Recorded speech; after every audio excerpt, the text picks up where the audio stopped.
So I ended up playing Tarvis Spelsey, which was my barbarian fighter. All of us had to play barbarians in this MMO game. And so I was playing my version of Travis Kelce, who is totally in love with his absolutely real girlfriend, Talora Swiftsong. Hey, welcome back, adventurers, to another Geek Peek interview. This time we are trying something a little bit different. It's an experiment we're calling Play a While and Listen. It's a change to the interview format where the guest and myself play a board game alongside the interview.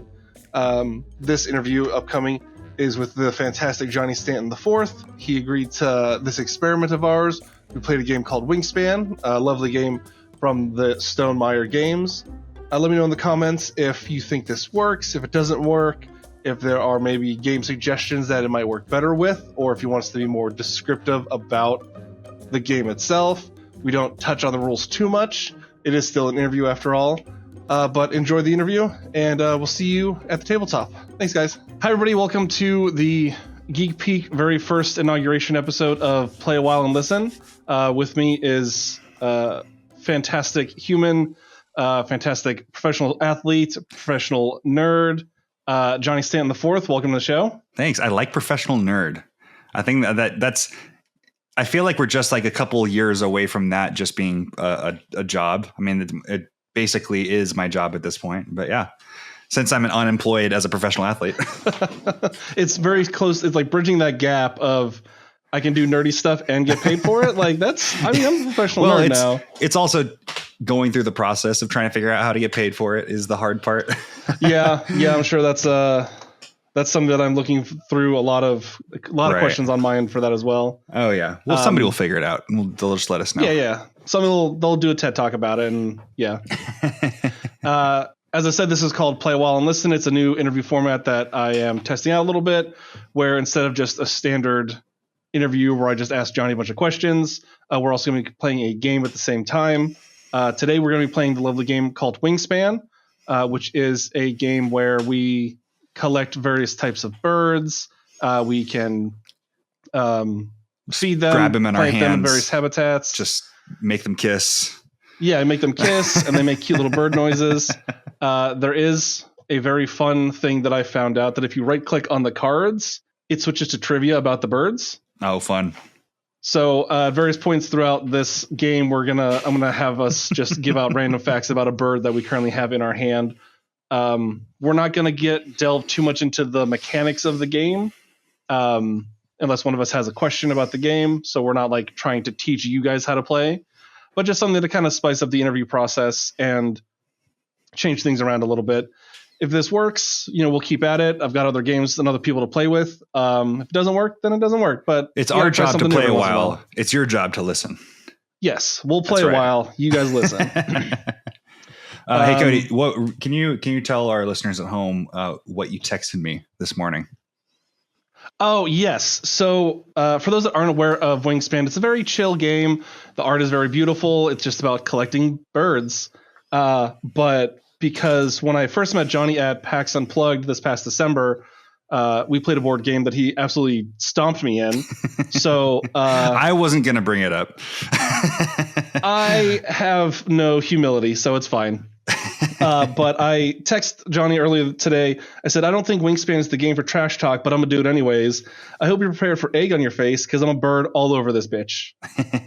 So I'm hoping that even if I lose this time, at least it's a closer gap than how badly I lost in Summoner's War back in December. I'm not much of a pun guy, but I'm going to do my best to try to bring some puns. Maybe I should just look some up before. Just look up bird puns. Hey, I'm just going to wing it. Just gonna wing it. All right. This is over, guys. Talk to you later. So for those of you at home watching, you'll only be seeing my screen for right now. At some point in the future, we might try to figure out a way to record both streams. But for right now, you're just gonna be watching my gameplay. I'll switch over to Johnny's view from time to time because you can in this game just switch to the other players to show what they have put out, but mostly you're going to be seeing my gameplay. So right now we're going to just start playing the game, and we're going to start with a fairly easy question. This was actually one of the fan submitted questions, and I wanted to save all the fan stuff till later, but this was really A good starter. Really scratching my brain. It's a really good starter. It's like a nice amuse-bouche. Yeah, nice amuse-bouche. Just wet the palate, get things moving along. This was oddly enough submitted by my mother. Hi, Cody's mom. What is your favorite sports movie? My favorite sports movie. That's a great question. I would say I was raised on a lot of sports movies, but yeah, I can think of Rudy, Sandlot, A League of Their Own is one of my favorites. The Rookie. Like I definitely grew up a baseball. Oh, the kid. Rookie. Yeah. I wasn't a football kid until high school. Favorite overall sports movie. It's funny. The people in Cleveland love the movie Draft Day because it follows the general manager of the Cleveland Browns in this hypothetical draft. And I never liked that movie. I always thought it was so corny. It's the corniest football.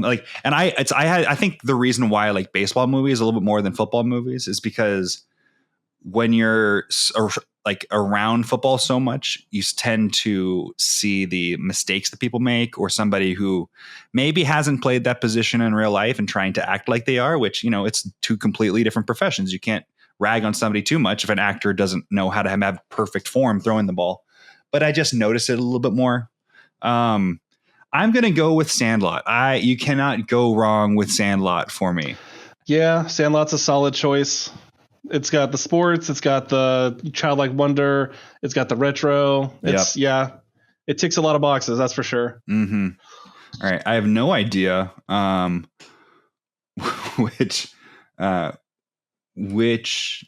the strategy is for clicking what birds I want to keep. So I'm just going to. So when you pick your starting hand of birds and food and feed, and then you pick your goals, which you only have two options of. So like, I feel like that should be the other way. Like start with the goals, and then you get like a leg up on your starting hand. But right, because right now my goal doesn't pertain to either one of my birds, so that'll be fun. Is it good to keep one bird or two birds at the start? So like I said, I played this a couple times, and I usually go with two birds and then 3 food. Just because like you could see that at the same time, so you know what food you need for your starting birds. Like for instance, I got a screech owl, which requires a mouse, so I got a mouse food. Mm-hmm. Okay. I'm going to switch my strategy then, and I'm going to go with this. Okay. Oh, less. Oh, darn. Okay, I got to switch that up then. Forget about that. I'm going to go with you, and I'm going to go with you. I'm going to go with you. I'm going to switch over to your side and see. You cheating? You checking out my birds? It can't be cheating if it says the option is to switch to your view. So I don't know. I don't see that option. But is it your turn or is it my turn? You see my little badger. I do see your little badger. If you click on that, it'll show you like you can see my habitat. I can't see what's in your hand. It just shows me like the habitats and stuff you've already played. I don't know how you modded this game and how you may have cheated your way to the top of the Wingspan leaderboard. I'm a professional Wingspanner as of right I can tell you're just hustling me right now because you're just butthurt about the last time I beat you in Summoner's War. I am so distraught about that. I even started playing it online to get better at it. All right, let's see. I think this goes in turns and it is currently mine, so I will. I think so. I'm going to check on your screen right now. I am. I was just telling you before we started recording, I'm excited to learn this game because just about a week ago, everybody got so excited about the fact that they announced Wingspan, the dragon version of this game. Yeah, that's going to be very interesting. Definitely a lot more birds than dragons, but I guess if you start incorporating other types of fantasy lore, they can get more cards to play. But yeah, that'll be interesting. All right, I believe that should now be your turn. I played my screech owl. How do I do this? What do I do? Choose food from. Okay, choose food from the. Okay, I saw that. I rolled now. There we go. Okay.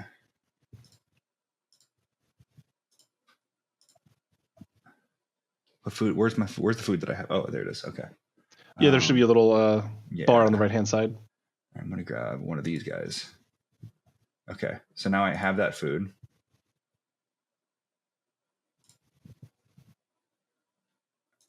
And now, do I get to choose what goes here?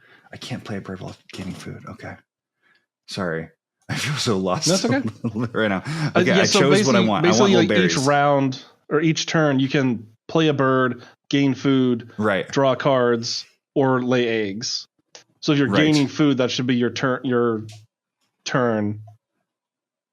And then next turn, you can play a bird with that food. So I picked one of the dice, and that's me gaining food? Yeah. Okay, and that's my turn. Yeah, then there should be like a green arrow in the bottom right. Yes. To like accept that. Perfect. Yep, there we go.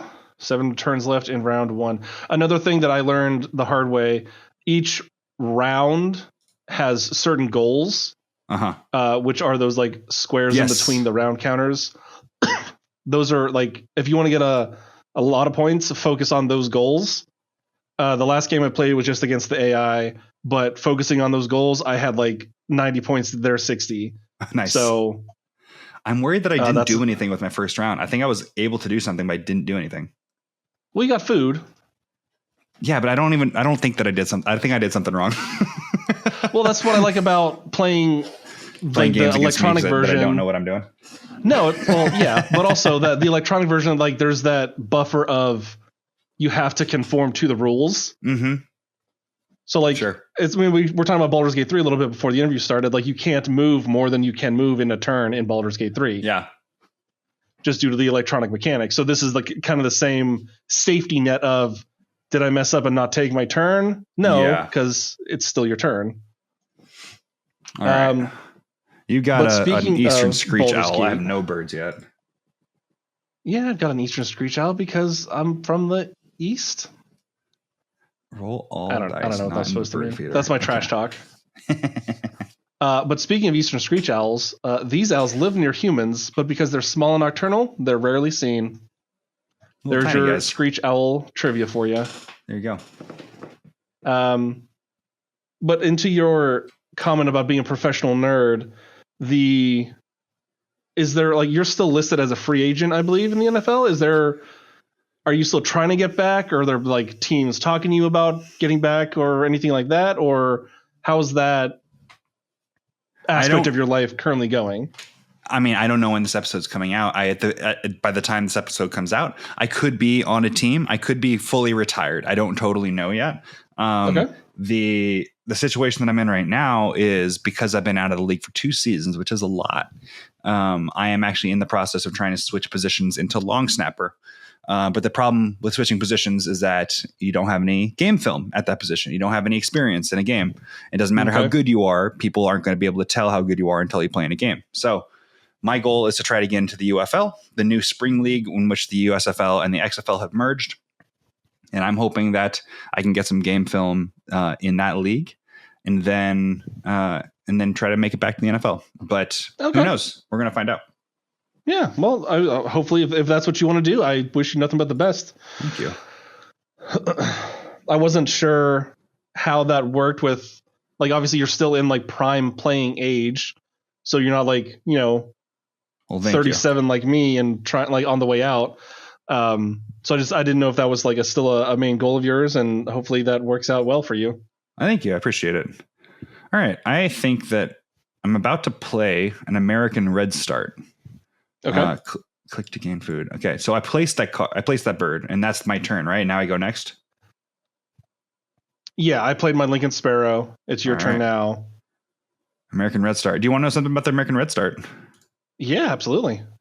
Red Starts get their name from the Old English word "steort," meaning tail. So they have a red tail? No, they don't. They have a black and orange tail, as you can see on my screen. That is strange. But when activated, I gain 1 dice from the bird feeder, so I get more food, I think. Is that correct? Yeah, every time you go to this habitat and gain food, you gain an additional food because of that bird, yeah. Wonderful. So now I need to draw cards because I'm out of birds.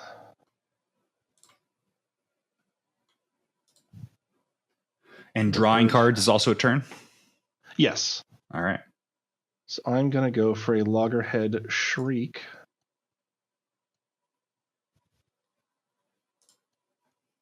Oh, am I not doing that? What's going on right now? Oh, I was on your game. That's why I couldn't play anything. That makes sense now. Okay. So yeah, we'll get a Loggerhead Shriek in here. Ow, and my activated power for my bird doesn't... Oh, I can move it to another habitat. Interesting. Do I want to do that? I don't. I want to keep it where it's at. And now it should be your turn. So I'm going to hit you with another question. Yeah.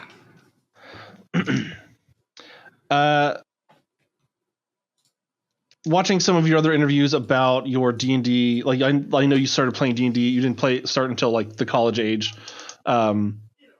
And you started by playing at a local comic book shop when you were in, I believe that was University of Las Vegas. Is that correct? It is. Yeah. Okay. That very first character, do you remember what it was, like class and race? And were you able to close out that story? As like the biggest problem with most D&D characters is groups fall apart, you never finish the story, things just get lost in the shuffle. Right. Were you able to close out that character's story at all? I was able to. In fact, that character was a Tabaxi rogue, a black cat named River. And River was a slave that had escaped using magic that they learned from an old book that they found. And so they were an arcane trickster rogue. Arcane trickster, nice. Yeah. And I remember the big moment got to be them meeting their father, which was very cool. This was also when I was not comfortable role playing or anything. So I was doing everything third person, saying, "Oh, I do this," or the River does this or whatever. Yeah. And I didn't get to finish that story, unfortunately, but I didn't get to for the best reasons possible, which was I got picked up by the Minnesota Vikings. So it was a good reason for finishing up. Yeah. Yeah. Okay. That's fantastic. My son is currently playing a Tabaxi wizard in the game I'm running for my family here. And he loves cats, so that makes sense. Yeah. Amazing. All right. Yeah. If I don't have the food that I need for the bird feeder, what happens? Can I re-roll that or? You need to take so much food. Once it gets down to, I believe, 2 dice, you can re-roll, but I don't think you can force a re-roll until then. Gotcha. All right. I don't believe so. In that case, I will just take one of. Can I? Where can I draw a bird? If you go down to the river, like the blue waves, that's where you can draw bird cards. Oh, okay. There we go. And I believe that bird feeder is shared food. So, like, if you don't want the food that's there, you can also wait until I take it. Gotcha. So you're not wasting a turn taking food that you might not need. Sure. All right. I pulled a card. I pulled a bird. Okay. Sweet. I pulled a bird. It's my turn. All right. Let's see here. So you took a bird. This bird looks cool. I am going to get some food. Because I need food. I'm going to grab a little wriggly worm. All days. Oh, okay. Oh. You took my Screech Owl activated.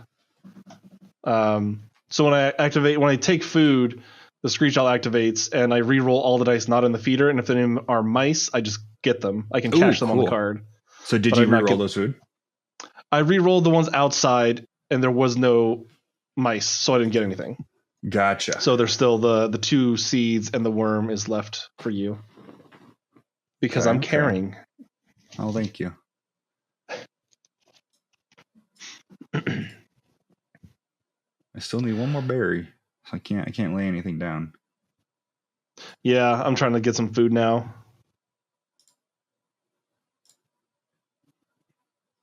I think I might just take some food. I mentioned that we met at PAX Unplugged, and my favorite thing that you did there was the live show of the Himbos, which was completely and utterly fantastic. Well, thank you. What was what was something that you definitely wanted to check out at that show?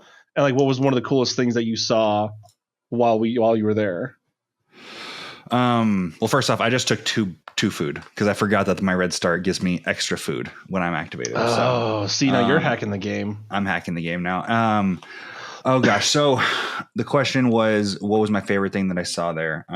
Yeah. I don't think that I went to any shows while I was there, which was a lot different from last year's game, in which I did go to a lot of shows. I was part of a big show.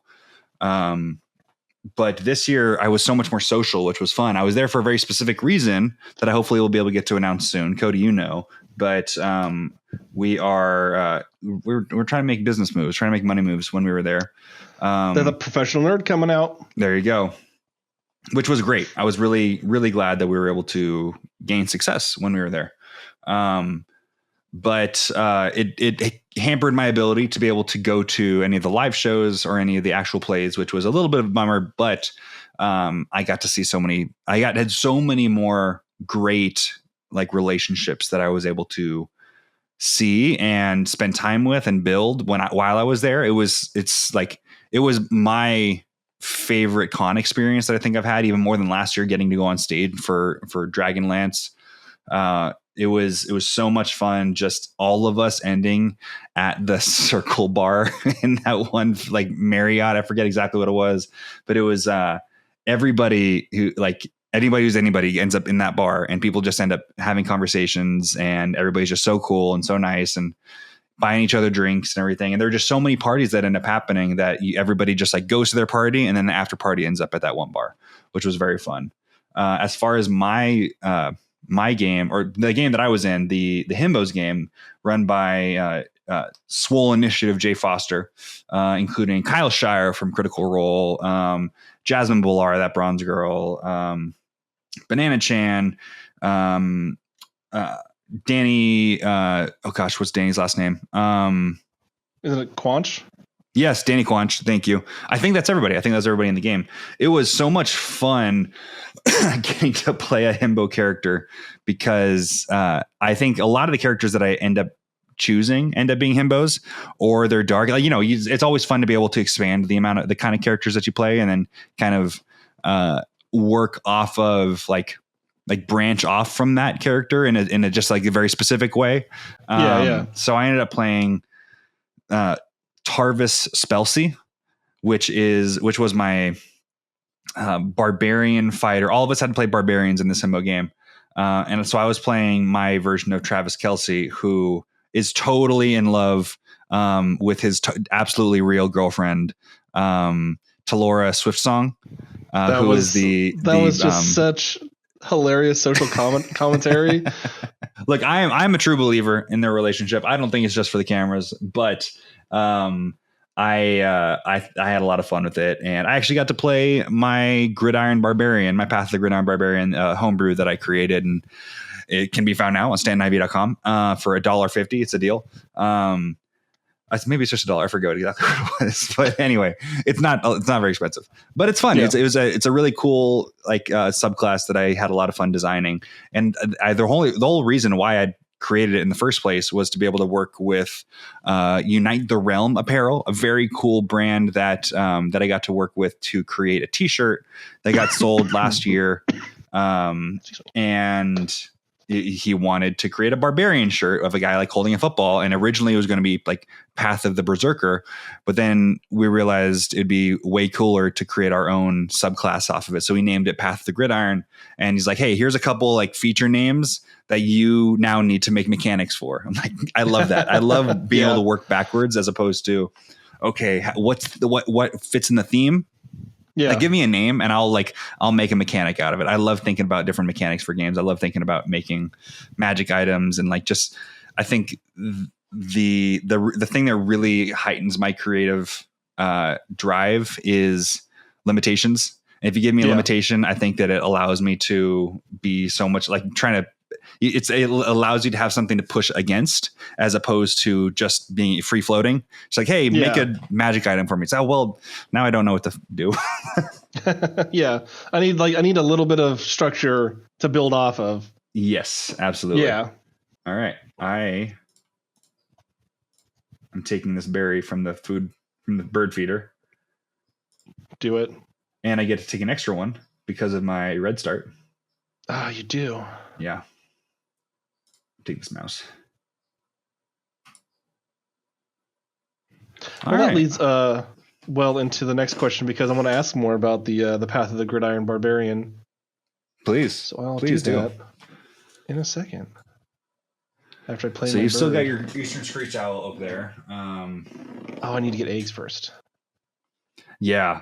No, I'm thinking about that as well. I need to get into this. Oh, you have a Lincoln Sparrow out. I didn't know that. Oh yeah, I think I played that on the third turn. Did you tell me about the Lincoln Sparrow yet? I will do that right now. Thomas Lincoln collected this sparrow in Canada with John James Audubon. Interesting. I guess. I mean, a little bit. I don't know who. Well, I mean, John James, isn't it the Audubon Society is like the bird group? Oh, okay. That makes sense. I don't know who Thomas Lincoln is, but he's got a bird named after him, so that's cool. To Abraham Lincoln. I don't know. Well, that's very possible. Or Andrew Lincoln, which is the name that I first started saying, and maybe he's a big Walking Dead fan. I don't know. That would be a very strange but hilarious connection. Yeah. I'm going to move this sparrow. Do I have to move the sparrow? I do. Oh, no, I don't. I can skip it. Okay, because I want to keep him there. Because I need to get my eggs. That is an interesting ability. Well, the bonus for the first round is eggs in that habitat. And I currently have 2 eggs, so I'm beating you. 2 eggs to 0. Whatever. Yes, skip the power. I said skip the power already.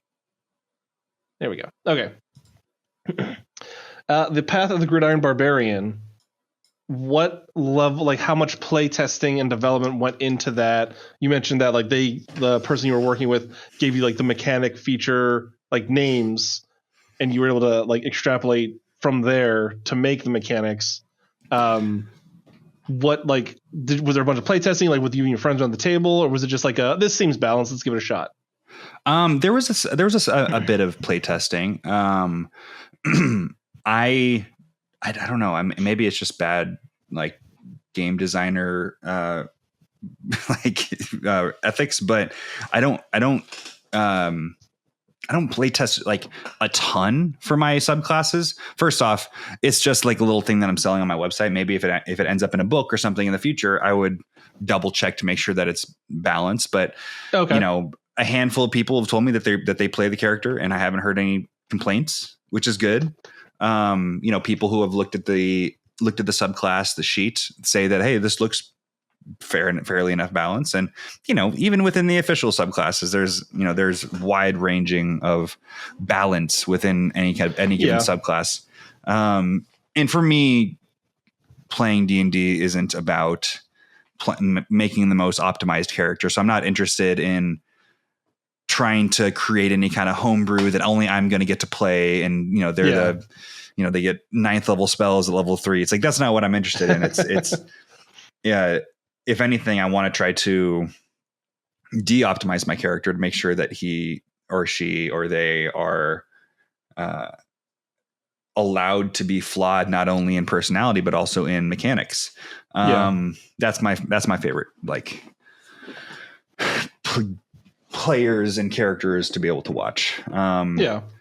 And I've had a cool opportunity to voice a character based on that subclass with a YouTube channel called D&D Backstory, where they created a character named Halwyn Heartbreaker. Is the Halwyn Heartbreaker Holthrop? It was his name, and he was a professional. I forget the sport that they had him play, but it was like it was a football analog, and he was disgraced for using magic in a non-magic league and couldn't clear his name. fantasy equivalent of like steroids type of thing. Yeah, basically. And he was accused of it, but it wasn't true. And it was just like it was actually a voice acted thing that I got to voice act. So, and now I don't consider myself a professional voice actor, but and I wasn't, because I wasn't paid for that. But it's a cool little thing that I can say, hey, if I ever have an opportunity to maybe get into voice acting possibility, then this is what I'll show you. This is my little reel. And it's like a 15-minute video in which I did, voice acting for in a very cool situation. That's really awesome. That was, you said D&D backstory? Yeah. I'll definitely have to look that up. That's incredible. I just played a cedar waxwing. You want to hear about it? Yeah, absolutely. Hit me with that bird fact. Cedar waxwings are one of the only birds in North America that eat exclusively fruit. Well, now I'm going to have to step up my bird fact voice. You're getting all professional on me here. Yeah, I'm trying to make you look bad on your show. Listen, it's working. I don't want to hear it. So when do I get eggs? You get eggs as your turn. You go to the habitat. That's like the little grass. Yeah. And then you can like lay eggs on other cards. Click on birds and then any like brown powers you have activate in that habitat. And then to put a bird in the wooded area, I need an egg, correct? Yes. All right. But I need eggs on birds. Okay. Yeah. Cool. Yeah, so like right now I've got one out of, I think you can have a max of 8, but that changes based on how many birds you have. Because each bird has like so many eggs they can have on them at the same time.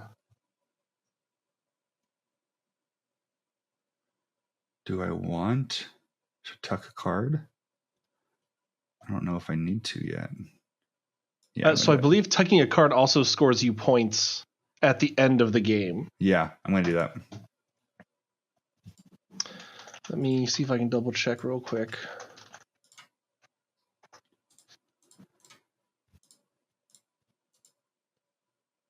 There's a website all about Wingspan called Wingsplain.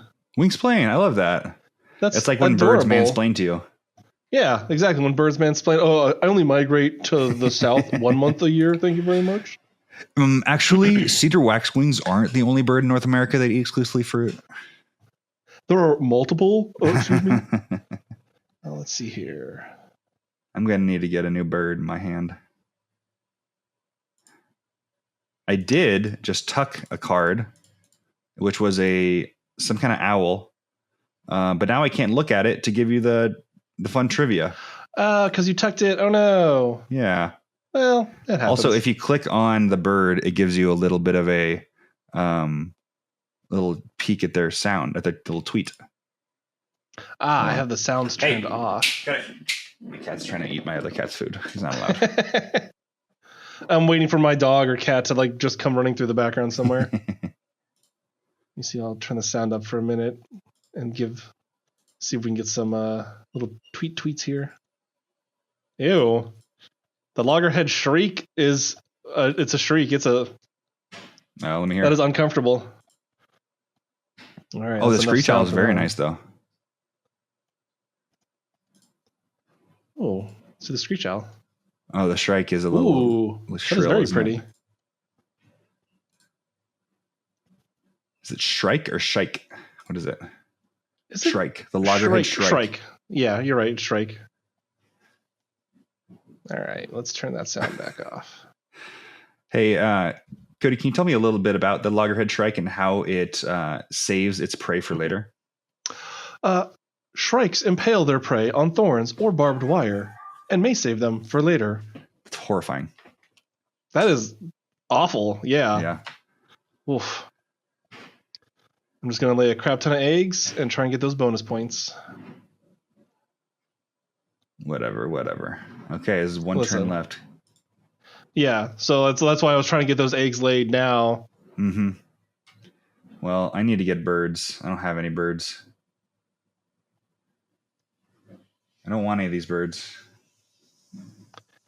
Why haven't you taken a bird yet? I've taken a couple. You have? Yeah, I've got 3 in my habitat, so I took 1. I took the Loggerhead Shriek. Great. Okay.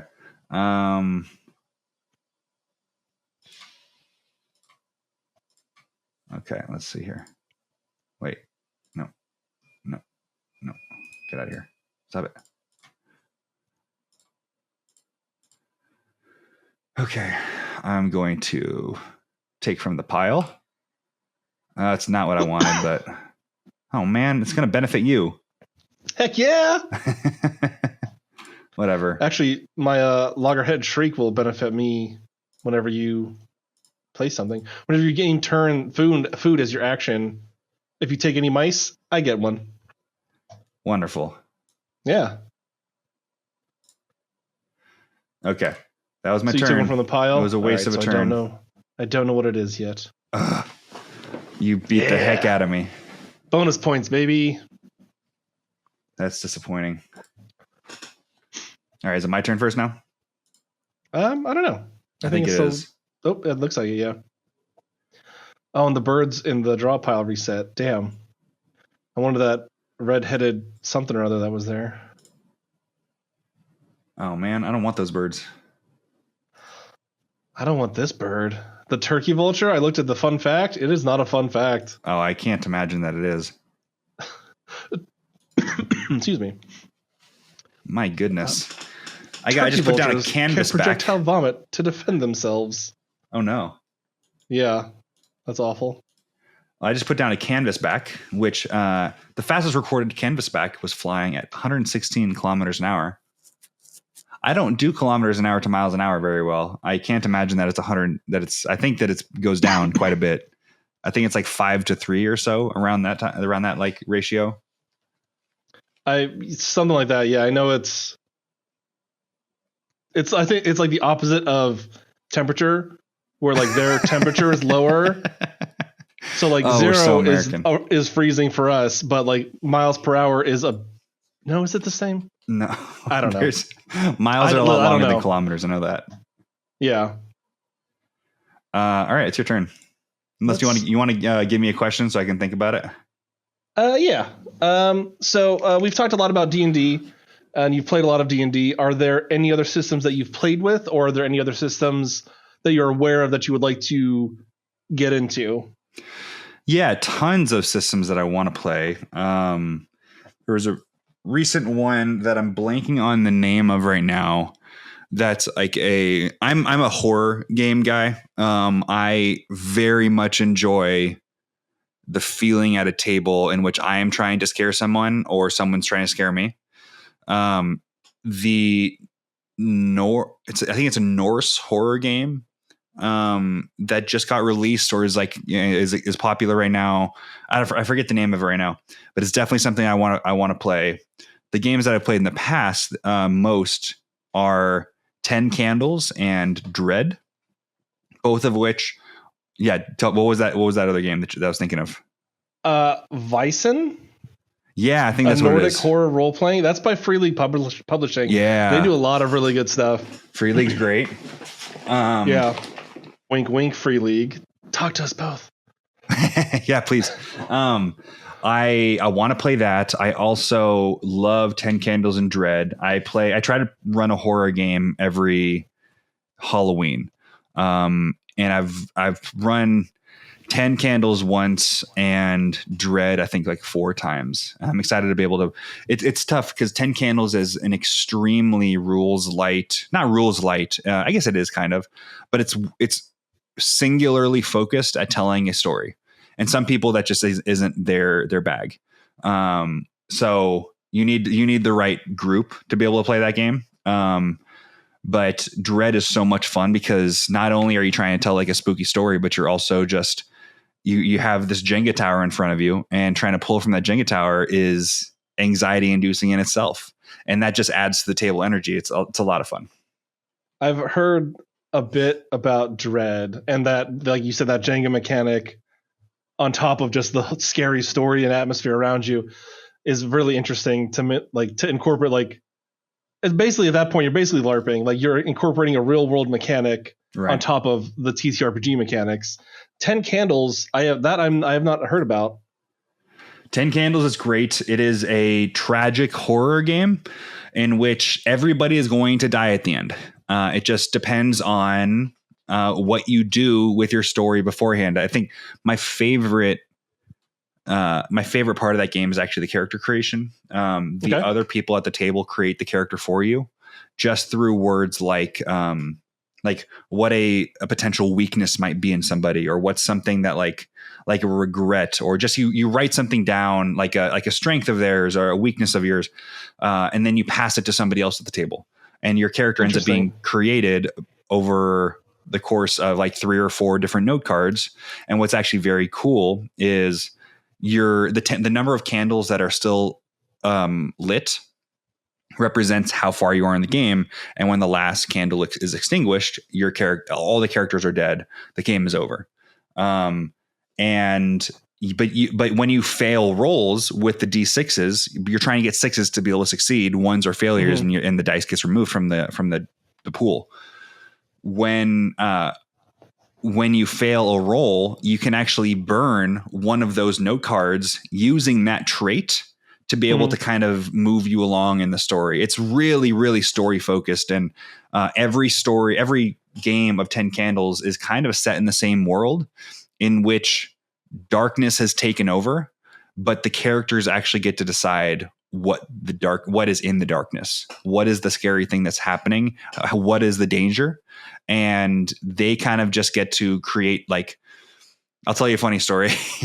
I have a scar on my neck that I got from having a cyst removed. It was like happened in high school. It was nothing that was a big deal, but it looked kind of gruesome afterwards. And I remember being in the car with my friends, and one of my friends' dad was driving the car, and we're all like talking to each other. They're saying, "Oh, Johnny, what are you going to say to people like that about what actually happened to your neck? Are you going to say that it was a knife fight, there was a shark attack, or a dog bite, whatever?" Yeah. And we're just kind of throwing out ideas, and my friend's dad says, "You don't say any of those. What happens is you get asked, so if somebody asks you, 'Hey, what happened to your neck?'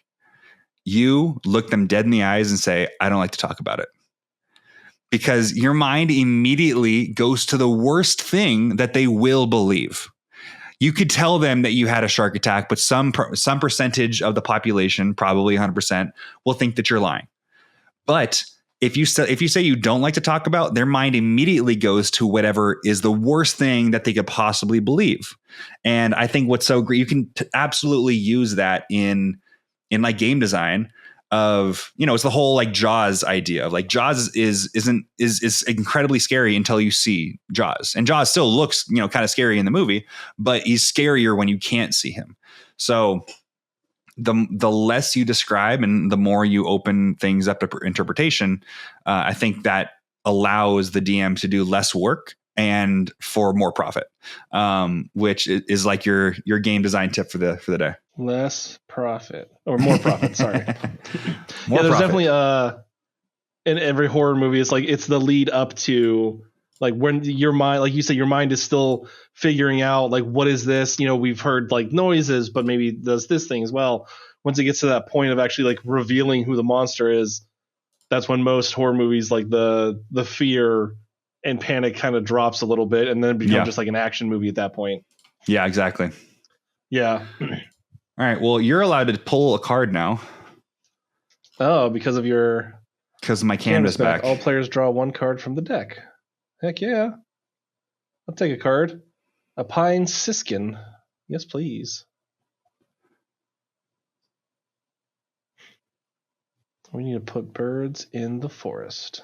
Hey, I just got this pine siskin. Oh, I have no food. Damn. This is going to be a rough. I cannot re-roll yet, but I need a fish, so I'll take a fish.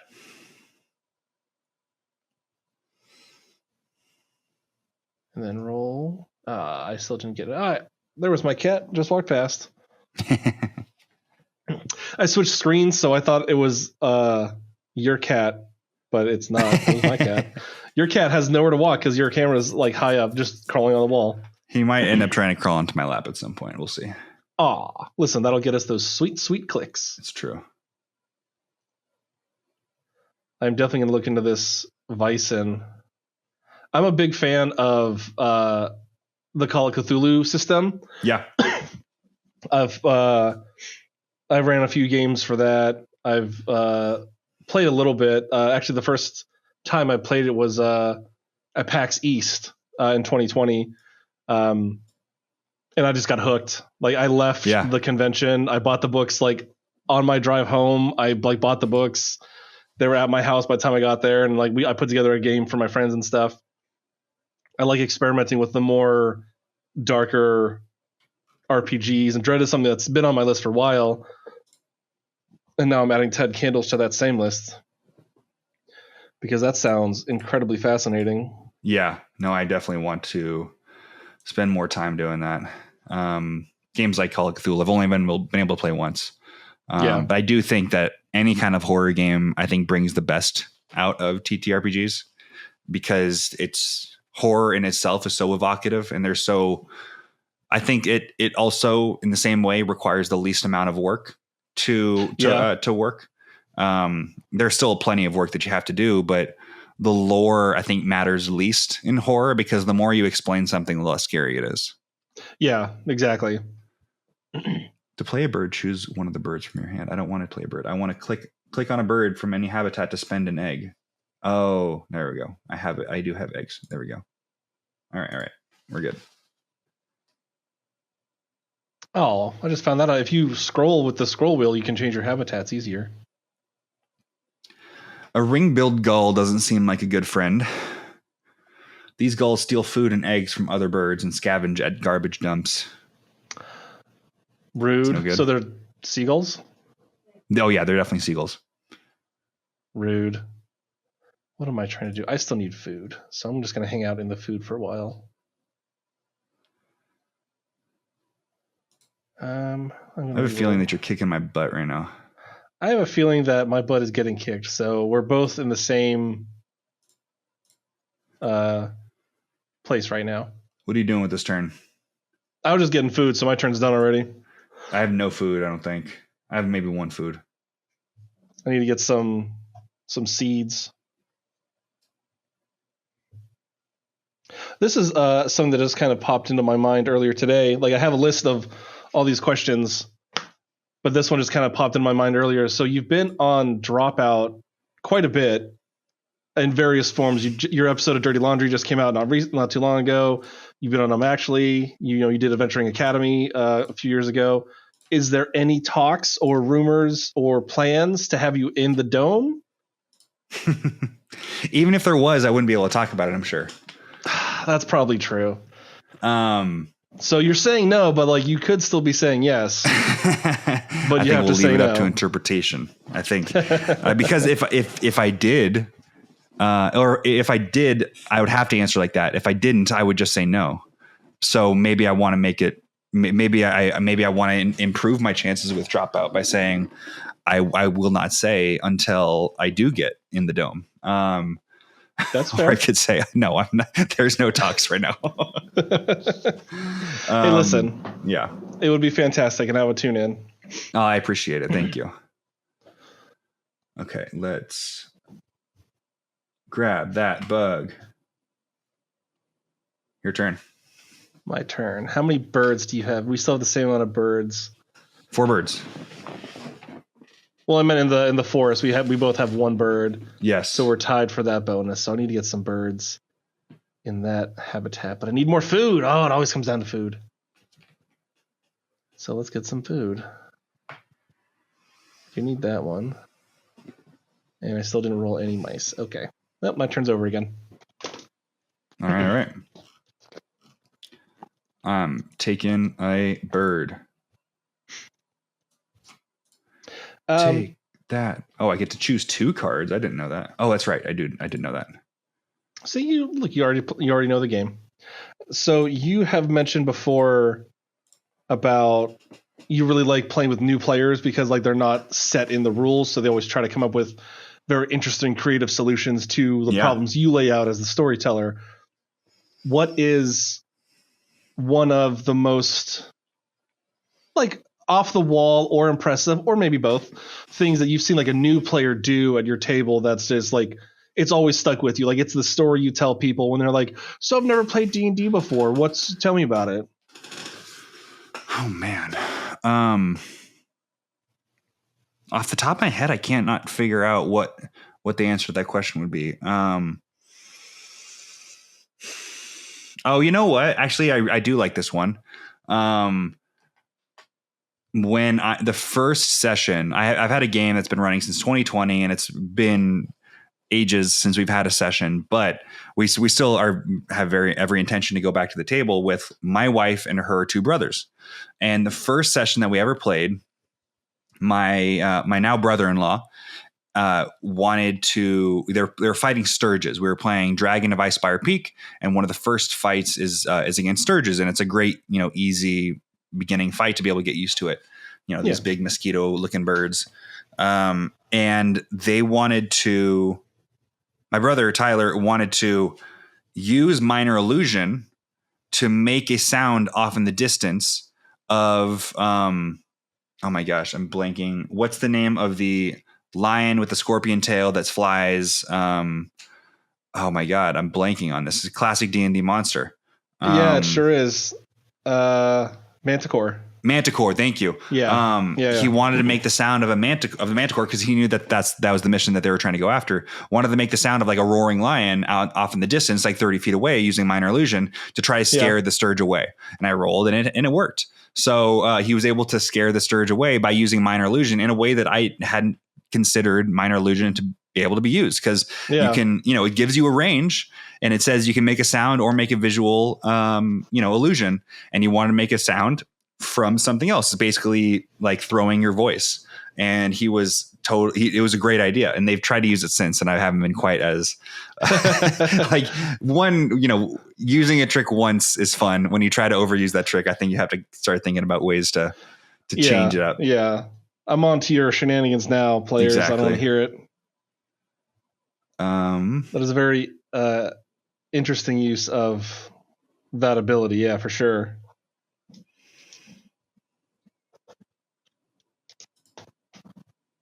I'm still in the need for food. I need seeds, and there's no seeds in there. And I can do like a 2-for-1 food purchase, but I don't want to do that. I could do that. How many turns are left? 3 turns? That's not a lot of turns. Wild turkey. Let's get some whiskey up in here. It's drinking time. Heck yeah. All players draw 1 from the deck. Sweet. You're welcome. I appreciate it. The common Marganser. I've been hesitating to like say what the birds that I've been pulling are, but then I realized you have no way of knowing what they do. No, I don't. Even if I play this game 100 times, I don't think I'd be able to be like, oh, you've got that bird. I know what's coming. Adult males, though, can eat fish more than a foot long. This is just a duck. Interesting. For wild turkeys were domesticated in the Americas before European contact. Interesting. Yeah. Wasn't that originally the bird of America was a turkey?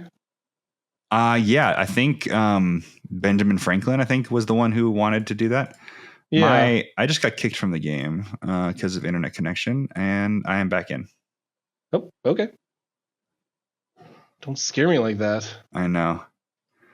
We can't have 2 interviews in a row in which... Oh, man.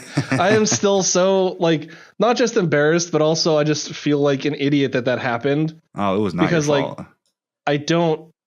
I didn't think I had that much stuff stored on my phone. And then, like, 3 minutes into the interview, my storage is full.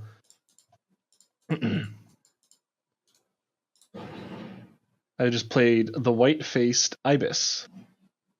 White-faced ibises nest in colonies with herons and egrets. Egrets. I know words.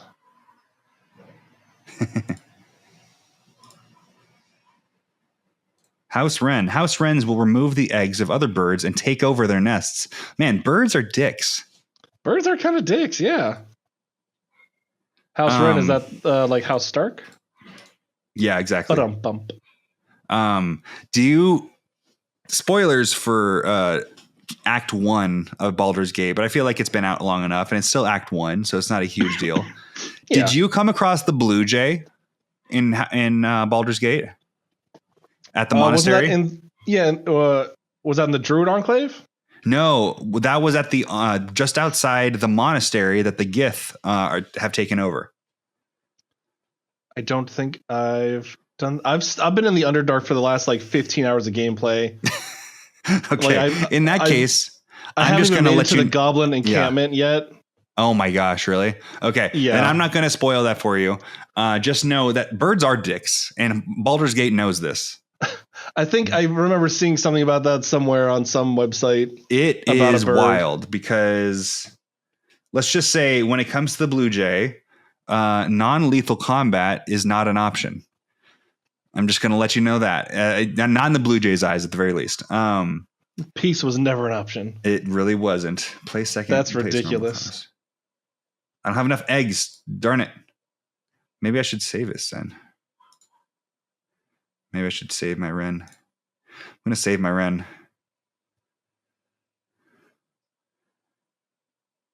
Oh, but there's no food left in the bird feeder.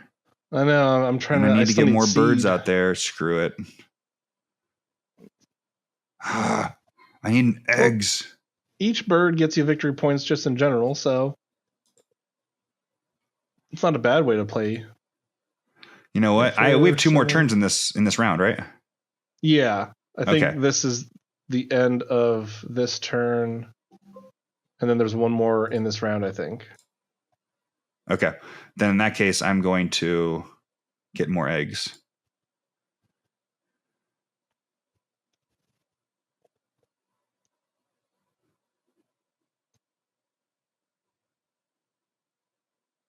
Yeah, I think I need to get food. So my turn's going to go quick.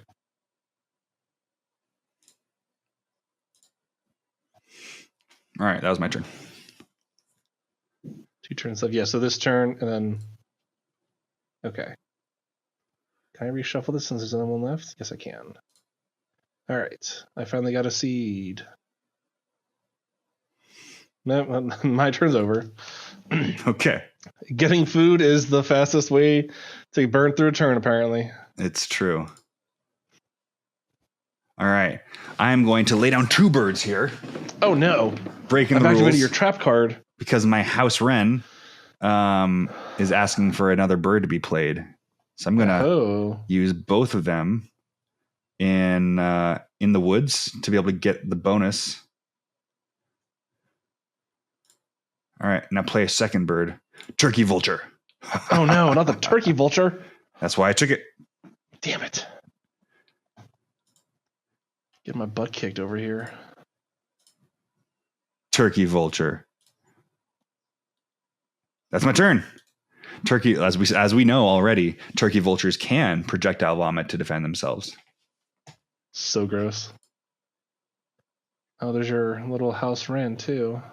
Oh my gosh. Click on the turkey vulture to get that sound. Oh man. Let's get that audio it's like in here. 5 seconds long. Hang on. Let's see here. It sounds like somebody grinding herbs or something. Yeah, or like the death rattle of some creature. Like it just it's totally death rattly. Yeah. Oh, there was the longer one. Okay, it played the first time was just like 1 second. Oh wow, that is unsettling. Yeah. All right. How many birds do you have out? You have 1, 2, 3, 4. Guess how many birds I have? More than that? More than that. 6. Listen. Oh, and you've got so many in the woods too. I'm not going to catch up to that in one round. Nope. Well, I've got 1, so that gets me second place, so I get 2 victory points for that at least. At least I participated.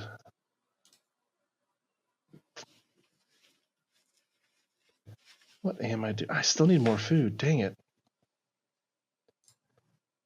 Yep. Let's grab this other seed.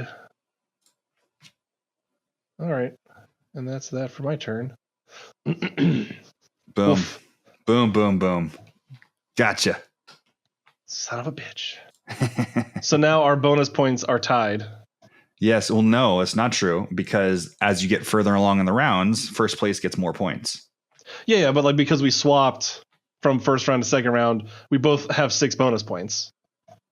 Oh, yes. Yeah, yes, you're right. Yeah. Yep. So now we need eggs in those nests. Okay. How many of those do I even have to put eggs in? Not a lot. Son of a bitch. See, balancing games like this is way tougher than balancing something in D&D. Oh, yeah, for sure. The amount of playtesting that goes into games is... Oh, you can really tell you can tell which games have an appropriate amount of playtesting because they're so good. You go back and play them again and again and again, and you can definitely tell which games don't have the proper amount of playtesting. Let's spend that one. Get another bird out there. The pine siskin. Pine siskins are gregarious, traveling in flocks to look for food. Gregarious, huh? Gregarious. There's your $3 word for the day. All right. I am clicking to lay eggs.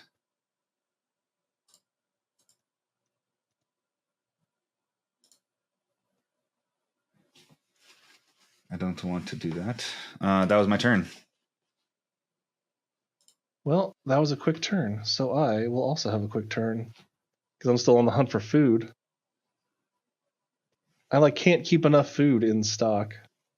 But now I have enough birds in that habitat that I should be able to take 2 food. There we go.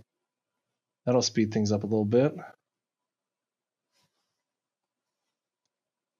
I don't want to tuck a card because I'm going to play that card. So I'll skip for now. Oh, and I cashed a mouse. Heck yeah. I finally cashed a mouse on my Screech Owl. Darn it. So one of the biggest problems I run into running games is I'm a huge fan of improv. Sure. But at that same point, I'm a terrible note taker. So there have been several times where I'll improv something, at the table, and it goes over well, and everybody loves it, and it's fantastic. And then 2-3 weeks later, I'm trying to write up a recap for my players so that they have all these notes. And I'm like, did you guys talk to this person, or was it this person, or did you guys kill that person? How do you keep track of your world building, in the middle of a game? Obviously, a lot of D&D is improv. Yeah, nothing's directly on the rails. Oh man, it's the toughest thing. I think you have to do your best to take notes afterwards. I have a long Google Doc that has every single session that I've played, and I try at the very least before I start writing notes for my next session to fill in the notes for the last one. But when you're just playing a home game, you don't get a lore keeper to be able to take care of everything. You need your own. You need to be your own lore keeper. You need to be. I think that's where intentionality when creating the characters comes into play, because obviously improv, you don't know what's going to happen. But if you do have stuff planned, it allows you to know, what stuff is going to come out and what's going to come up. And sometimes you don't need to improvise it quite as much, which, there's a blessing and a curse, because I think improvisation is what makes it's the magic of the game. So I think the improv notes is a tough thing, because the moment you do something, you just have to try to scroll it down on a paper or write it on a document. But it's not easy. That's for sure. No, it's not. There was a session a couple months ago, actually. I just got a new microphone for my phone to record content and stuff. So I just happened to be well, I'll just record tonight's game, see how the quality is, see who I pick up. And plug the mic. It worked really well. But to that point, I still didn't use my own recording of the game to take notes. I listened to 20 minutes of it. And I was like, this is a great game. But I didn't write anything down from that point. And I'm somebody who hates listening to themselves talk. So it's really hard to actually like record games or anything like that. And usually I'm trying to use both my phone and my iPad to either do music or do some kind of like visual cue in the game, like have like a piece of art on the screen. So I'm usually trying to use everything at my disposal, and usually it's just pen and paper, which isn't a big deal. That's like the one thing I haven't really incorporated so far yet fully is like music. Yeah. I've tried a couple times, but like I can never, like I don't spend the time to find all the sounds that I want. So then I'm just like, well, I'm not gonna like half-ass the audio for tonight's game, so we just won't have any. Yeah. But there was oh man, this is pre-pandemic, so this was a while ago. In my the old house, the old place I lived in, I had smart bulbs in the room, and I also had a smart thermostat. So while we were playing, I was slowly turning down the temperature. And this was like in Ohio in like early November, I think. So like it was already cold outside. And I mean, you play for Cleveland, you know. So like the players were like, they started complaining about being cold, and I kept turning it down from my phone, and then like I started turning like dimming the lights. Ooh. Because this was like the start of the Curse of Strahd module. Yes. So like they get transported into Barovia, and like the whole thing with Barovia is that it's like freezing cold. You step off the path and you like die of exposure in minutes. Ooh. So like I'm just like making it actually cold, and the one guy started complaining about it, and I was like, yes, why is it so cold? Oh, I love that. I love that a lot. That was a lot of fun. Scaled quail. The scaled Dan Quail. Scaled quail. That's my turn. All players draw one from the deck. Yeah, I want that. Choose a card. Yes, so do I. California condor. That's my neck of the woods. Heck yeah. 277 centimeters. That's a big bird. There were just 22 of these scavengers alive in the 1980s, but now there are over 200. Hey, how that's cool good is news.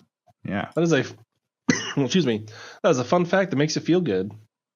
There's a lot of stuff that's happening on my turn now. I don't know if that's the same way with you. Yeah, it's like the more birds you get out, like the more things you can add. Like when I take food, I get 2 food, I get to tuck a card, and I can also try and get a free mouse. Here's baby kitty, by the way. Just jumped up in my lap. Kitty. Mine is over here sitting in his cat tree right off camera. Fully he asleep, likes being though. carried like a baby. True to his name. That's so cute. Okay, you just get to sit in my lap right now. Shh, Daddy's working. Yeah. Daddy's kicking ass. Daddy's kicking tail feathers. Yep. All right. I can finally play this thing now. What does that mean?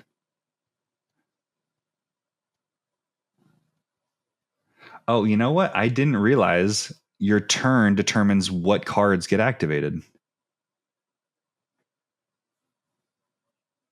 Like what you do in a turn determines what card gets activated. Oh yeah, it's only that habitat. Yeah, like not all of your cards activate, just the ones in that habitat. Yeah, it makes sense now. Yeah, that one took me a little while too. I was like, why isn't this ability working? Yeah. I need food. Yeah, I think I'm back on that food bus too. Oh, I need to get eggs first. Son of a biscuit. And now I'm just talking about my grocery list. I'm going to lay eggs. I think I'm also going to do that. So this should be a quick round. I'm going to give you an egg, though. Aw. And it's not even Easter. Thanks, Johnny. It's not even Easter.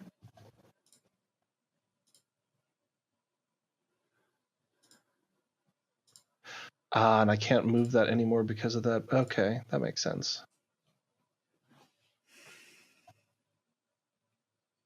Interesting.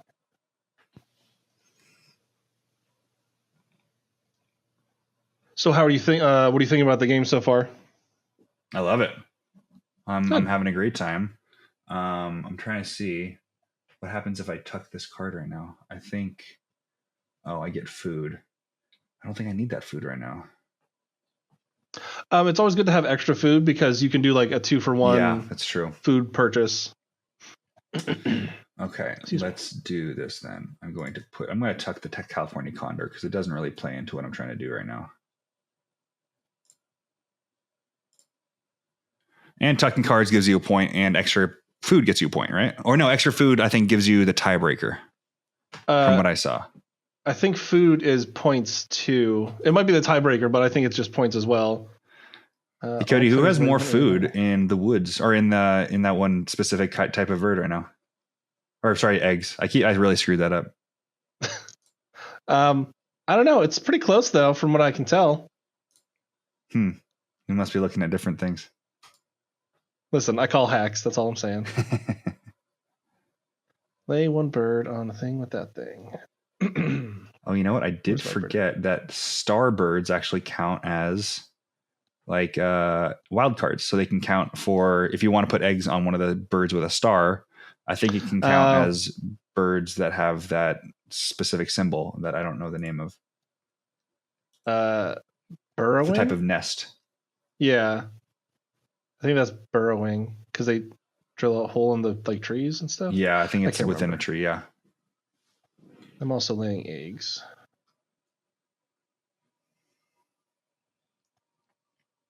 It's not going to be enough to get that bonus away from you. Don't worry. I'm just trying to get my participation points. I don't know. I think you're just trying. See, you get it's 3 to 5 now. You can totally catch up with that. I think this is the last turn, though. I think there are 2 turns left. Do I have any other? You have one more turn.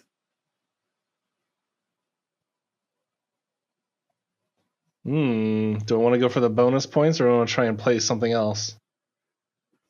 I'm gonna secure a win right here. Not a win, but some eggs. Are we next one for platform birds? I don't have platform birds.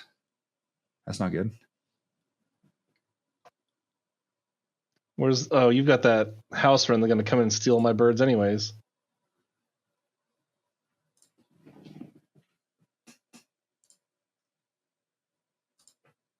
All right.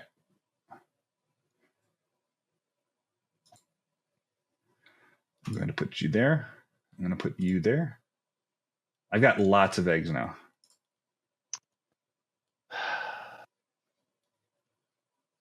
Well, dang. I'll have to try and get the bonus for the last round then.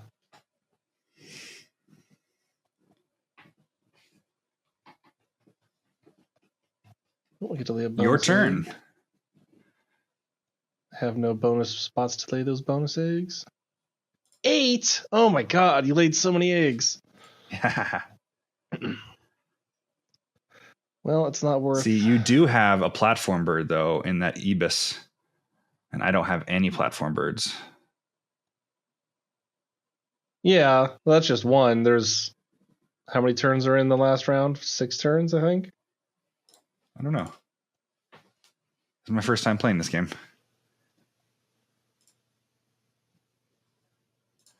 Oh, okay. So if you look at click on any of the top 4 things that show like the bonuses, it'll show you what cards you have are worth points right now. Yeah.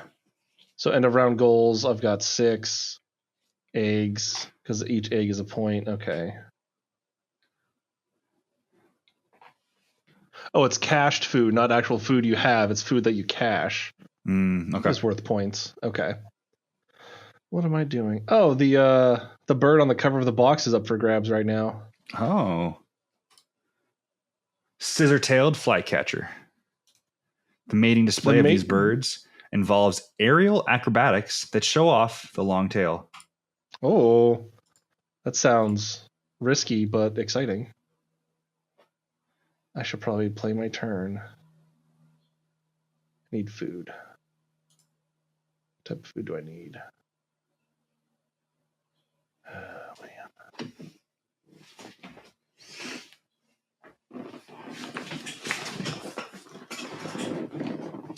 I'm going to tuck that card and hope it doesn't bite me in the butt.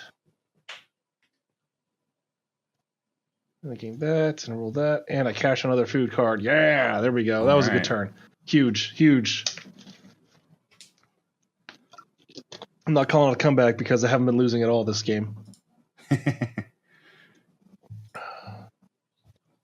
I got extra food.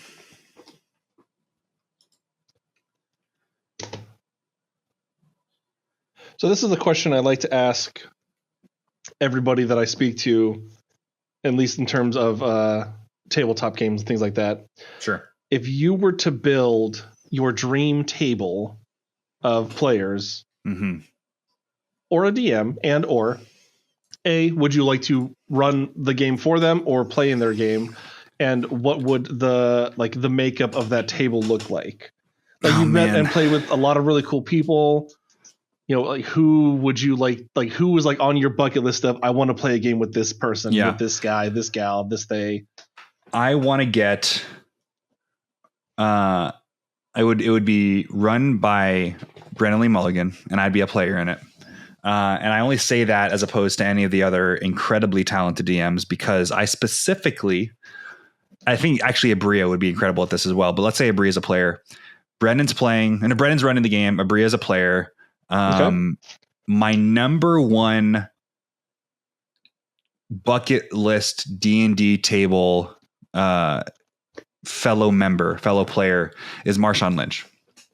Okay. I think Marshawn Lynch would be an incredibly, if you've ever seen him on Murderville or on Running Wild with Bear Grylls or any of these different things that he's done, he is not only just the life of the party and completely chaotic, but is an incredible improviser. And I think that he would do an incredible job and be absolutely hilarious at the D&D table. So if I'm going to be at this table, it would be Brennan running, Abria playing, Marshawn playing. And, I'm going to throw another athlete in there. I think Peyton Manning would be fun. I think he'd be interesting. He'd be really analytic, I think, and try to maybe power game a little bit. But I think that he'd be in there with his quips. And he's surprisingly hilarious. Oh yeah. Seeing him in the different commercials and when he switched to commentating and stuff. Yeah, he's a very interesting person. That's a very interesting table. I think it'd be very fun. Heck yeah. All right. Oh, wait, hold on. I don't have the food for it. Haha. Food's come back to bite you in the butt again.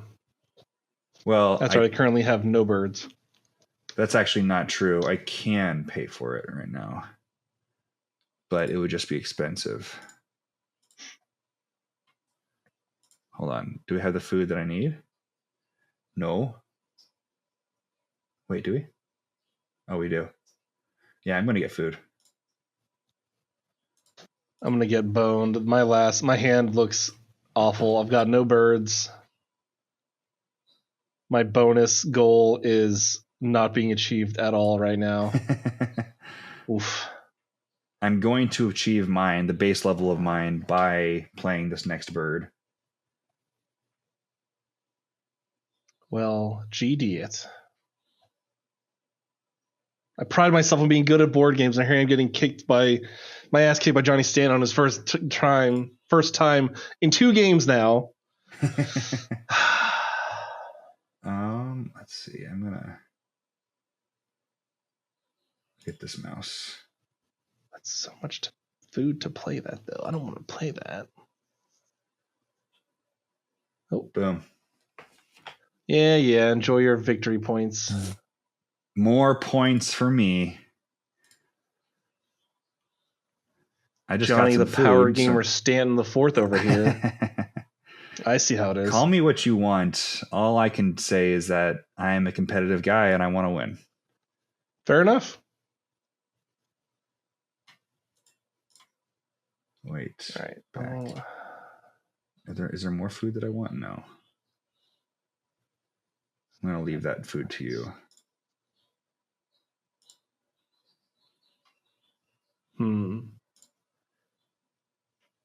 Now I have to make the decision on, do I try to go with the nests for my bonus point card, or do I try to go for the nests for the round point bonus?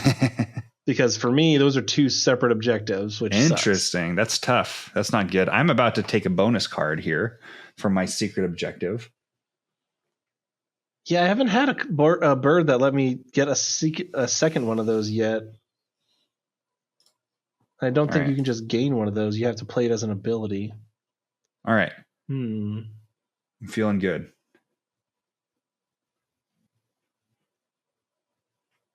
All right, I'm going to grab that. And then a random. Okay. That worked out pretty good. Oh, and then I can gain some fish. I did not gain any fish, but I can try again. And I rolled all the dice outside the bird feeder twice and didn't get a single fish. Cool. Oh no. Helpful. All right. I'm going to lay some eggs right now.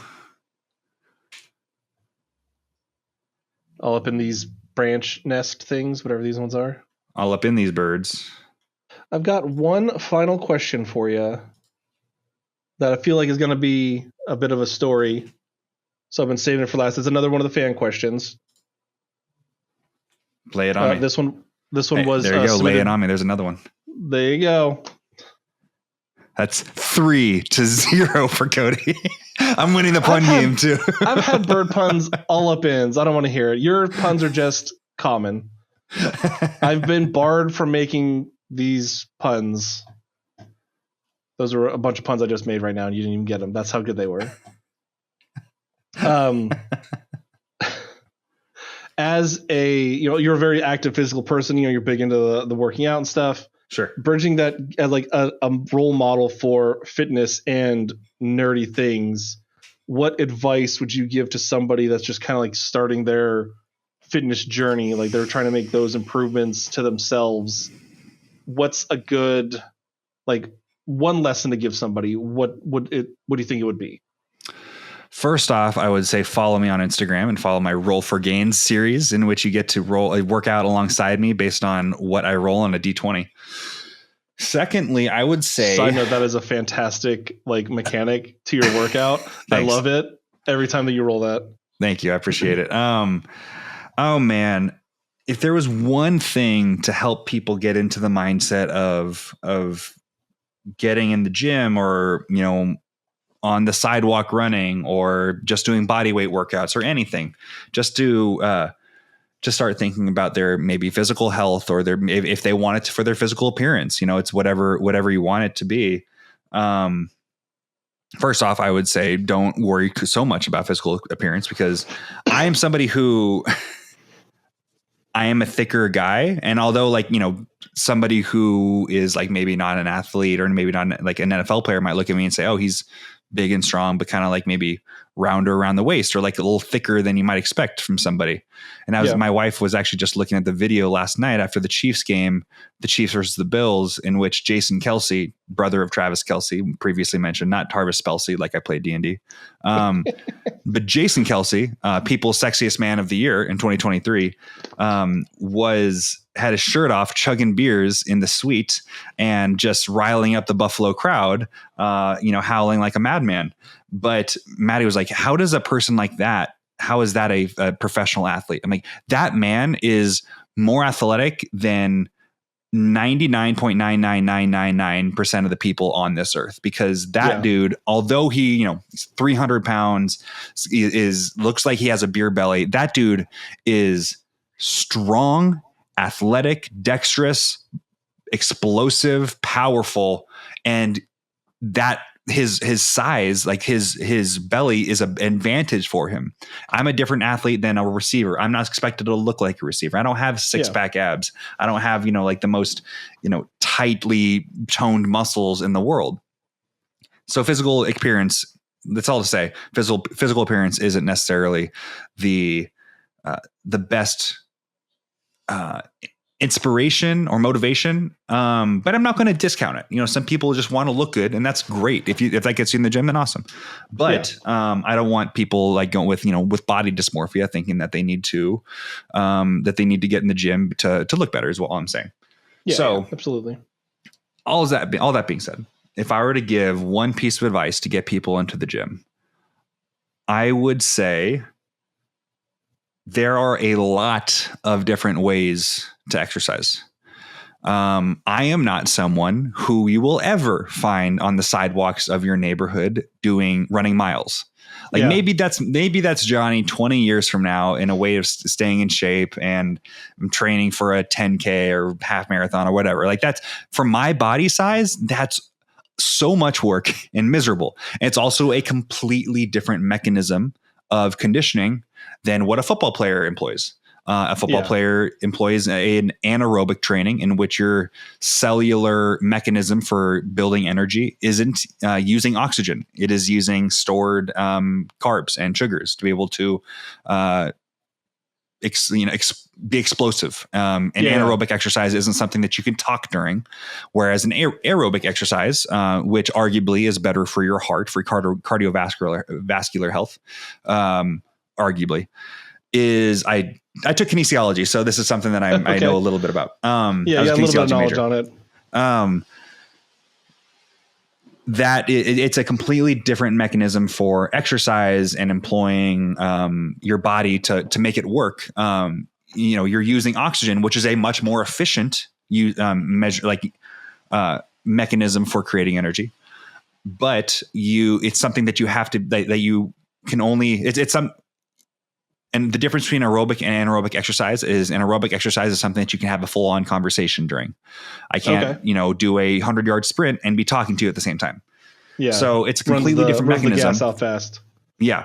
Football players don't use aerobic mechanisms. And there's a big difference. I think boxing is something that's really impressive, not only for the fact that they're incredibly tough and getting beat up, but their cardio is not only great in anaerobic, but it's also in aerobic. It's like completely different skill trees in a video game or a RPG that you're trying to build up. Because they're trying to be anaerobic with the actual device of punching, but also going through for like 3 minutes at a time, staying in the ring and staying, high energy. Yeah. Dancing around and exactly keeping light on your feet. Yeah. All of that being said, all of these different ways of working out are tailor-made for a certain person. Doesn't matter if you didn't like running or being in the gym or your HIIT class. You might be right for just walking around the block, and that's an exercise for a lot of people. That's a great way of exercising for a lot of people. Sometimes maybe you want to be more competitive and want to get into like Muay Thai, or like if you want to get into boxing. There are so many different ways of training, and your goals should determine what kind of workouts you're doing. You're not going to get super big and buff and muscular if you're just doing walks or running.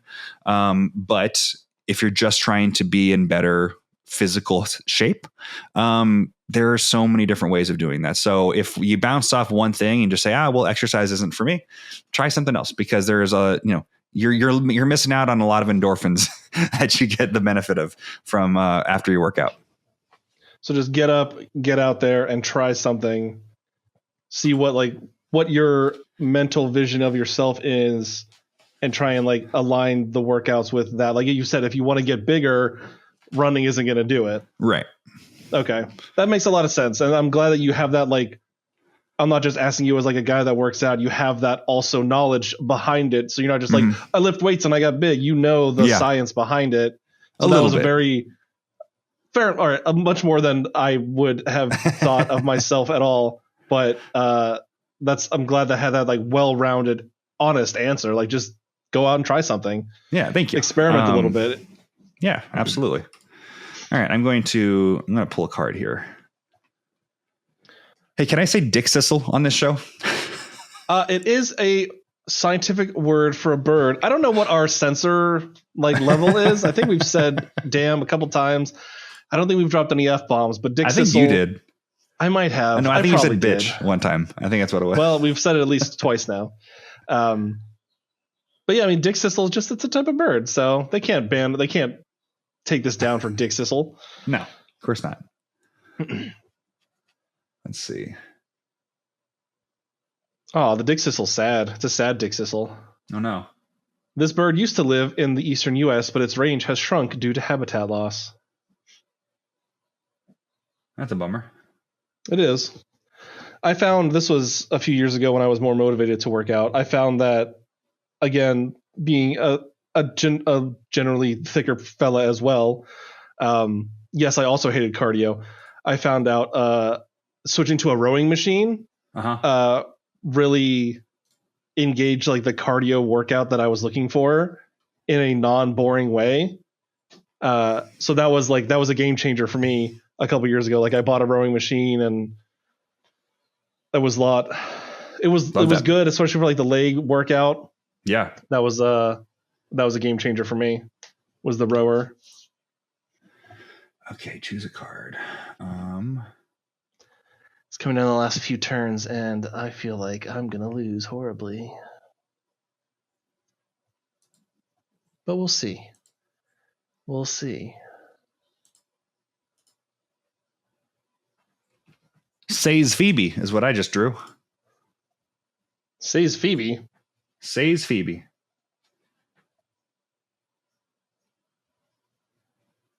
I don't even know what I'm doing in these last couple turns. Oh, I got the great blue heron. There's no food left in the bird feeder. I need. All right. Let's see. I think I can still bring this back. Now.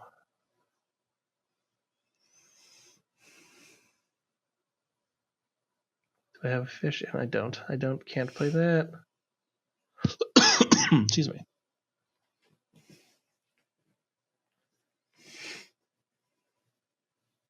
Oh, I don't want to. No, I don't want to play that. Get out of here. I need more food. Okay, what food do I need? I need. Okay, I think I know what my last two turns are going to be. Grab a worm and a seed.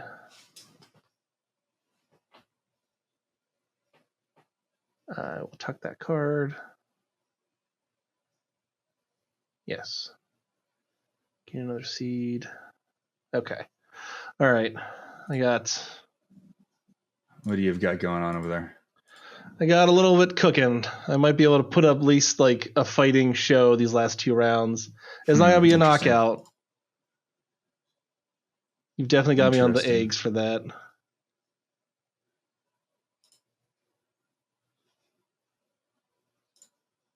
Yeah, because I can only do 3 at most. Your turn. And it's back to my turn. All right, let's see here.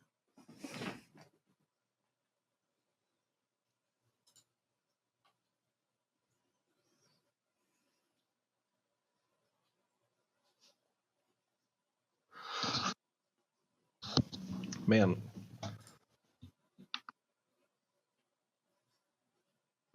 Oh, am I back? Nope. Can you hear me? What's going on?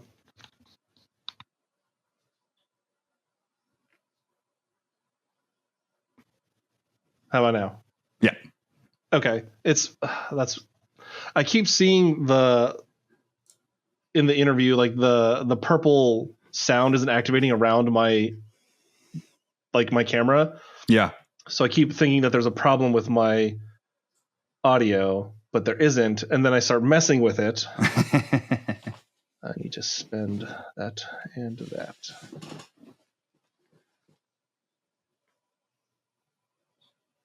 I don't have another bird to spit. Damn it. Yep, this is going to be another ass kicking for the century. One of these days I'll beat you in a board game. Well, we're not so sure yet. We gotta get to the final period. I'm pretty sure you're getting a swift of 7 points on top of whatever you already have.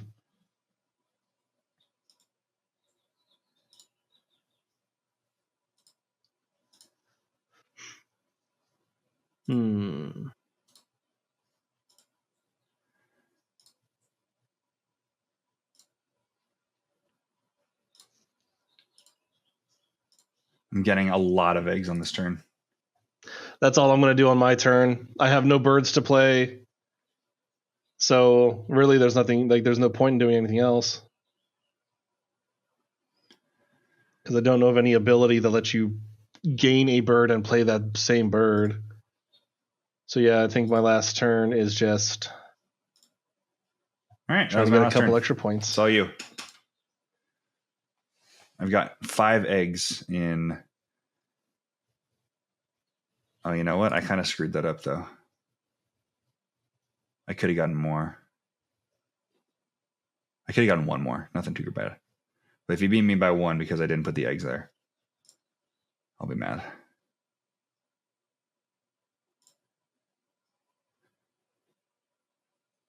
Yep, that's it. Let's see what the total is here. Let's see. Amount Pretty on neck and cards neck. strictly. Okay, I got a little lead with just the birds. Oh, you got a good bird lead. Yeah. Bonus cards. Yeah, that's where you're going to come back big. And the round goals. So many eggs, man. Oh, and you tucked a bunch of cards. Yeah, I did. Let's go. Dang. All right. Oh, wait. And I just closed. I didn't even know that I tucked any. Oh, I did tuck a little bit of food on cards. Let's see. Where did I tuck food on cards? I don't even remember doing that. Details. There we go. Oh, you didn't tuck any on cards. No, I didn't, did I? It just shows up anyways. You tucked 8 bird cards, though. That was huge. Those eggs, I got some man. good points on the end of round goals and the bonus cards. Yeah. The bonus cards definitely helped me out because I was able to add 9 points by pulling a new bonus card with one of my things. Yeah. Just by having birds with at least one egg on them. So that's the whole reason why I sent one more bird out there. Yeah. I love that in games that have like secret objectives, like Ticket to Ride. So great. Like 3/4 of the way through the game, you just draw another ticket. You're like, I already have this completed. Yeah. Done. It's the best. Yeah. That's a good one. Do we want to save this game to preserve archive? Thanks for showing me how to play this game. Thanks for kicking my ass in it. I appreciate it. Listen, the fans will say that I let you win, so we'll let the fans decide. We'll figure out a game that you can beat me in someday. At some point, when Wingspan comes out, we should play a game of that. Oh, absolutely, for sure. That is, I'll put that on the calendar already. Awesome. That was Wingspan. I'm going to buy this physically now. I think my wife's going to really like it. Yeah, I almost bought this for my fiance for Christmas. We ended up getting her something else that we haven't played yet because that's how board games go. Oh yeah. But this is a lot of fun. Yeah, I'm going to definitely pick up the physical copy of this as well. But this was a huge honor. Thank you very much for coming and playing the first session of Play Awhile and Listen. Hopefully, I'm so glad that we got to run this back because I felt so bad at PAX when you had us set up at the table and the phone just stops working and you're like, well, I guess it's just not going to work now.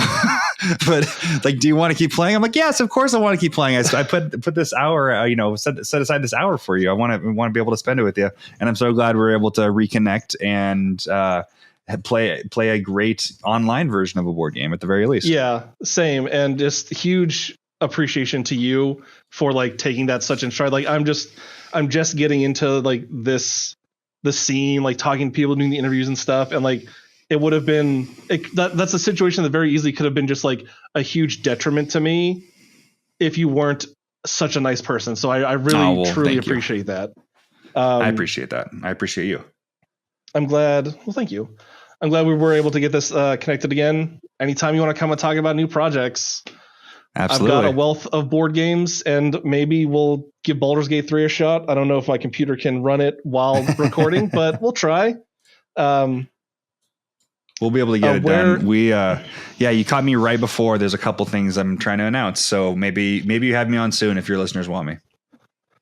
I believe that they would. There was quite so Oren, he was the one that asked the fitness question. He's like the founder of the channel. And I came on as co-host about 9 months ago. And we were talking about like the upcoming interviews that we have, and I mentioned the interview with you. There was like a lot of chitter chatter in like the Discord server. So like people, like fans of ours are fans of yours. So like they'll definitely. That's nice to hear. Yeah. Well, I appreciate you all. Well, you heard it here first, guys. Johnny Stanton IV, appreciate you all. I also appreciate you. So thanks for tuning in. This was Play Awhile and Listen. We'll see. I don't know when this is going to go up on the YouTube channel or on the podcast itself, but definitely we'll let you know when it goes out. And Sounds where great. can people find you on the various internet? You can find me at Johnny Stanton IV on any given social media, TikTok, Twitter, formerly Twitter, now X, Instagram. And yeah, I'm going to be, I think, posting to YouTube a little bit more and maybe even Twitch. Who knows? So just find me at Stanton IV. StantonIV.com is probably the way that you can figure all that stuff out. Hey, you need a co-op person for some Twitch, let me know. Awesome. I'm down to play just about anything. Thanks for tuning in, guys. We'll see you later. Thank you, everyone.